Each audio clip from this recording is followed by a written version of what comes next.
With the Camon 20 Premier, Tecno has come with a few surprises, and depending on how you look at it, this might just be a contender for the best value under 300k. For starters, it comes with a Dimensity 8050 with near flagship performance, and it also happens to be Tecno's first device with an actual IP certification. There are more surprises with the Camon 20 series, but is it worth buying, or is this just another Tecno phone? Tecno is one of the very few manufacturers that is not afraid to try new things year in, year out, especially with their Camon series.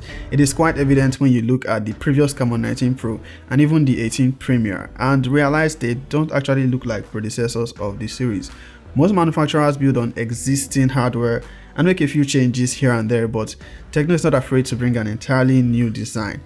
But we are not here to discuss manufacturing processes, of course. So let's come back to the Camon 20 Premier. It is one of 4 devices Tecno recently launched. There is the regular Camon 20, the Camon 20 Pro 4G, and the 20 Pro 5G, which is probably the best value for money for any device under 200k, as it comes with the exact same processor as the Premier and looks mostly the same, but costs about 100k less. That's a steal. I didn't get that unit, but Praise Tech has a review on it. You should go check it out after watching this one, of course. The Camon 20 Premier costs 295,000 naira. That's around the same pricing as the Galaxy A54 and also close to the Redmi Note 12 Pro Plus. And that might make you wonder what exactly it offers above the competition. So let's start with the box. Tecno remains one of the very few, if not the only manufacturer that still adds complete accessories to their smartphones. The Camon 20 Premier gets a 45 watts fast charger and a pair of USB-C earphones. Yeah, the headphone jack is absent from the Camon 20 Premier. There's a fine protective casing that comes in the box, one that will protect it quite well, but for me it covers that beautiful rare design, so I won't be using it that much. If, like me, you want to use it without a case though, there's no guarantee that the leather won't scratch if you are not careful enough. The Camon 20 Premier is easily one of the best designed mid-range phones, and it has that premium look and feel. The leather finish on the rare Tecno calls Magic Skin. It has a nice pattern which actually complements the peculiar shape of that camera platform. Now the bump is made of ceramic material. You'll also notice the ring light shaped LED flash. You really don't have to go glass on the rear to have a premium built device. A leather finish does not only look really classy, but it's also more durable as it won't break. There's only 2 color options for the Camon 20 Premier, dark Welkin and Serenity Blue. All I see is black and sky blue. This leather finish is actually not exclusive to the Premier, as you also get it on the more affordable Camon 20 Pro, and I think the regular versions too. There's actually a special edition version coming soon. If you remember, with the Camon 19 Pro, we got a Mondrian edition that reacted to UV light and changed color when exposed to sunlight. There is a Mr. Doodle edition expected for the Camon 20 series, and I'm curious to see what surprise Tecno has with that one. Maybe we'll be able to doodle on it as the name suggests. Now there's no confirmation on when that will be available, but hopefully I can get one when it is. The Camon 20 Premier is flat on the frame and can be placed upright without support. The frame has a glossy finish. Tecno has leveled up on build quality by adding IP53 rating. One up water resistance on Samsung's level, this pretty much equals the rest of the competition. Now this does not mean you should take it swimming though, it is only rated for dust and splash, so it should survive accidental drops in water as long as it is retrieved early enough. We also now get the stereo speakers we've been asking for, with the second speaker grill at the top frame, though not as loud as the bottom one, but it makes for good stereo quality. The premium design on the Camon 20 Premier extends to the display, as it has really slim bezels, almost symmetrical. It employs an optical fingerprint scanner for security, and I find that it works fine and is responsive as long as you touch the sensor right. Its display is 6.67 inches AMOLED with 120Hz screen refresh rate. From the display settings, the refresh rate is set to adaptive, so it can automatically switch between 60, 90 or 120Hz as the device requires. And I've actually found it to do a good job switching between these refresh rates and giving you the smooth user experience. Normally I would set to 120Hz always, but for this device I've left it to auto switch and never needed to worry. The display quality is great, but if you feel it's not vibrant enough, you can choose to adjust or enhance the colors from the display settings. Tecno also adds a front-facing flashlight on the display, useful if you want to take those nighttime selfies. Now I mentioned how smooth this device is, and that's not an exaggeration. The experience is solid and really close to the performance on the V Fold. You could say it's mostly the work of such a powerful processor, but I think it still has a lot to do with the improvements to iOS 13. The animations feel really smooth and snappy when it needs to be. The multitasking features are well implemented too, allowing you to use the smart panel to drag and drop apps into split screen or pop-up view. We also get some Material U integrated here. Not perfect, but works very well, and the only inconsistency you might find is with icon theming, as you would need to toggle it to take effect each time you change the wallpaper. And the icons don't switch when you go from light to dark mode or vice versa unless you retoggle. But I'll take that over having no Material U integration. It gives their software a whole new visual experience, and I can have setups like this without needing to install third-party apps for customization.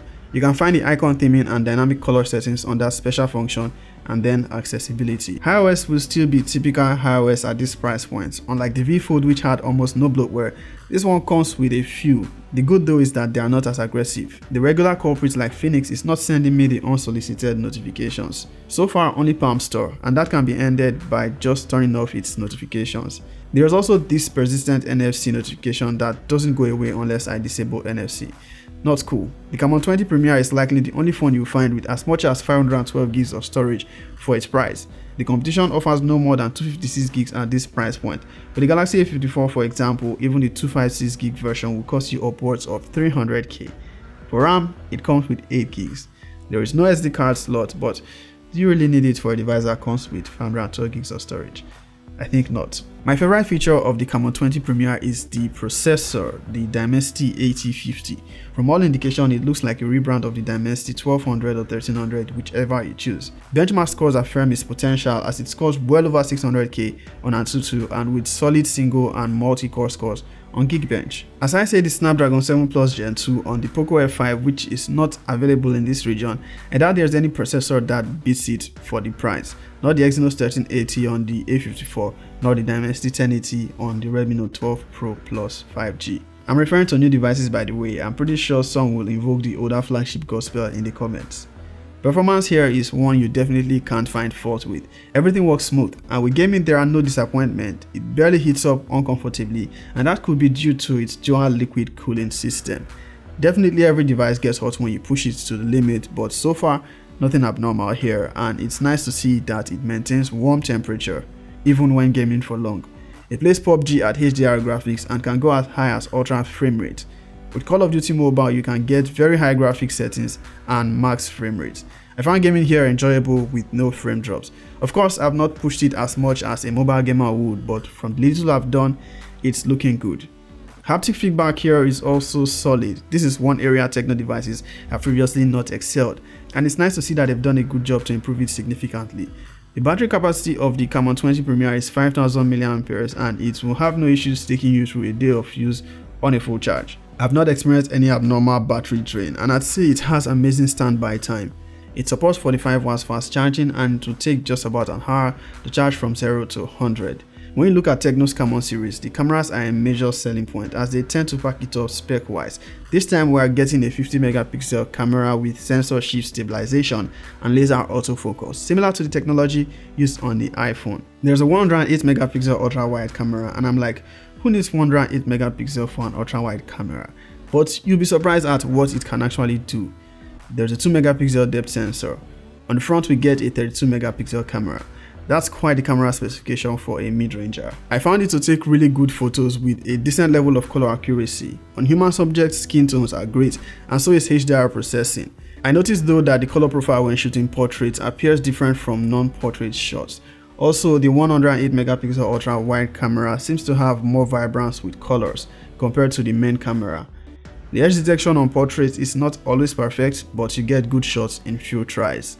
To properly use the portrait mode on the Camon 20 Premier, after selecting portrait on the camera, from the icons to the left select the top one and adjust the f-stop. This determines the amount of blur you get. Also, to use the ultra wide camera, you actually need to select 0.6x. That switches to the ultra wide camera. You can activate the 108 megapixel mode by tapping it from the top. The ultra wide camera takes really high quality macro shots, and I found it impressive. Its night mode shots are also quite good. It handles processing the dark areas well while keeping the photos sharp. For selfies, you might want to turn off the default beauty filters for sharper results. I think the results are great on both portraits and non-portrait shots, even in less than ideal lighting conditions. It also processes HDR well. A selling point for the cameras is its sensor shift stabilization and laser autofocus. The stabilization is not quite there on 4K but solid on 1080p recording. It can shoot selfie videos up to 2K 30fps. It also gets HDR video mode, which attempts to give better HDR quality while recording videos. Okay, so this is the selfie camera with 1080p and HDR video mode turned on, 1080p 30fps. I'm going to put on the side, either the right or the left side, 1080p 30fps without HDR, so you see there's much difference, or if with HDR turned on it's better, HDR video mode. Yeah, this is 1080p 60fps, but HDR is not enabled, so compared to the HDR footage on the other side, which looks better, doesn't make much of a difference. Seems like with 1080p 30 or 60 it's actually more stable than when you shoot 2K. So if you want to keep stability, you actually have to shoot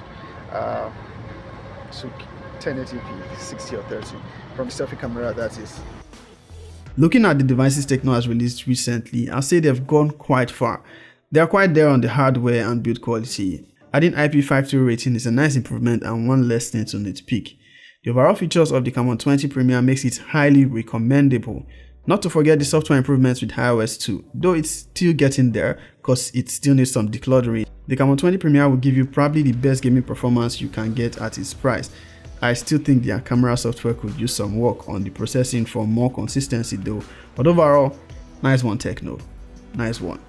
Now, seeing it is priced similarly to the Galaxy A54, do let me know if a comparison will interest you. If I get enough comments, I'll get right to it. Peace.